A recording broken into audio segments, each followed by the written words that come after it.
ओम शांति। अव्यक्त मुरलियों की श्रृंखला में आज हम प्राण प्यारे बाप दादा के 29/6/70 के मधुर महावाक्य सुन रहे हैं। समर्पण का विशाल रूप। ये अव्यक्त मुरली 2 पार्ट में है। इसका एक पार्ट हम सुन चुके हैं, आज हम सेकेंड पार्ट सुनेंगे। अगर आपने अभी तक फर्स्ट पार्ट नहीं सुना है तो डिस्क्रिप्शन में लिंक दिया है, पहले आप फर्स्ट पार्ट सुने, फिर आप सेकेंड पार्ट सुने। आज बाबा ने कहा, जैसे बाप ने अपने से ऊंचा बनाया है वैसे अपने से भी ऊंचा बाप समान बनाएंगे। तो गोया फॉलो फादर किया। तो अब आप समान भी नहीं, लेकिन बाप समान बनाना है। अगर आपने लक्ष्य ही आप समान बनाने का रखा तो उन्होंने तो बहुत कमी रह जाएगी, क्योंकि लक्ष्य ही आपने इतना रखा।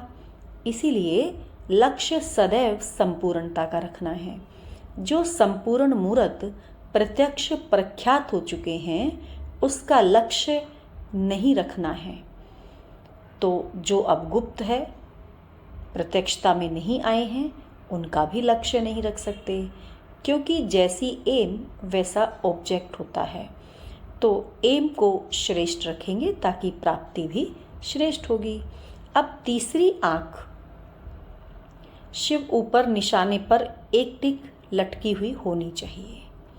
जैसे कोई मगन अवस्था में होता है तो उनके नयन एक टिक हो जाते हैं ना, वैसे यह तीसरा नेत्र, दिव्य बुद्धि का यह नेत्र भी सदैव एक टिक एक रस रहे। एक टिक अर्थात एक में ही टिका हुआ, मग्न रूप देखने में आए। तीसरे नेत्र का साक्षात्कार कैसे होगा? मस्तक से।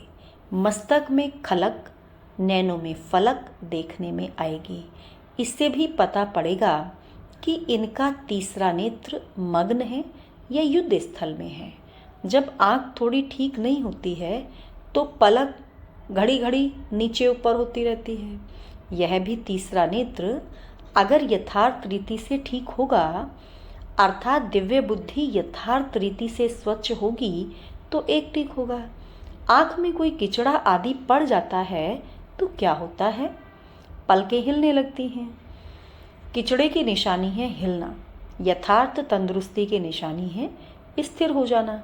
वैसे यह तीसरा नेत्र सदैव एक टिक हो। यह साक्षात्कार आपके मस्तक से होगा, नैनों से होगा।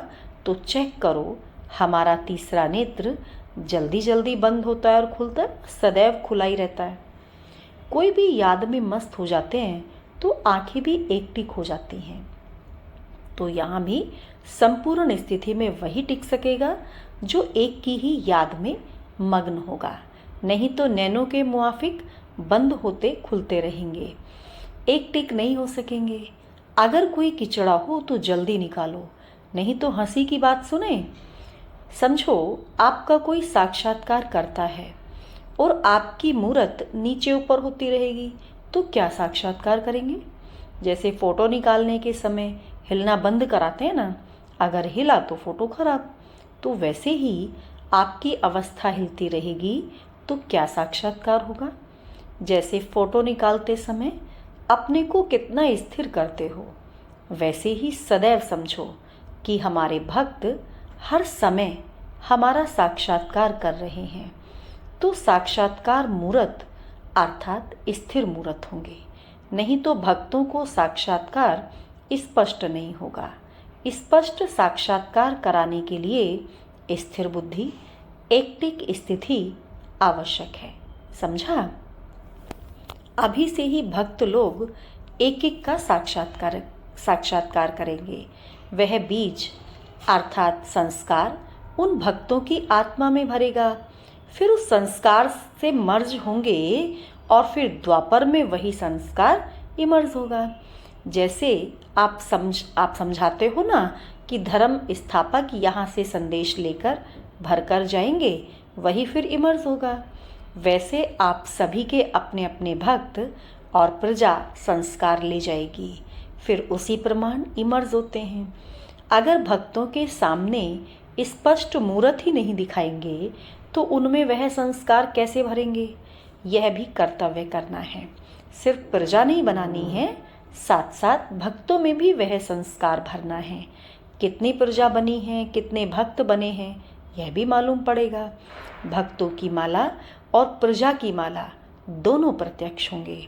हर एक को अपनी दोनों मालाओं का साक्षात्कार होगा। अपना भी साक्षात्कार होगा कि मैं कहाँ माला में पिरोया हुआ हूँ। तो यह भी एक गुप्त रहस्य है कि किन्हों के भक्त ज़्यादा होते, किन्हों की प्रजा जास्ती बनती। जैसे कोई की राजधानी बड़ी होते भी संपत्ति कम होती, कोई की राजधानी कम होती परंतु संपत्ति ज़्यादा होती है। तो यह भी गुप्त रहस्य है जो कभी खोलेंगे। अभी तो लक्ष्य रखो प्रजा बनाने का। भक्त तो लास्ट में मिनट मोटर के समान बनेंगे। यहाँ भी भक्त वंदना करेंगे, पूजा नहीं, गायन करेंगे। पूजा वहीं वहाँ करेंगे। यह सब बाद में मालूम पड़ेगा। अच्छा, ओम शांति।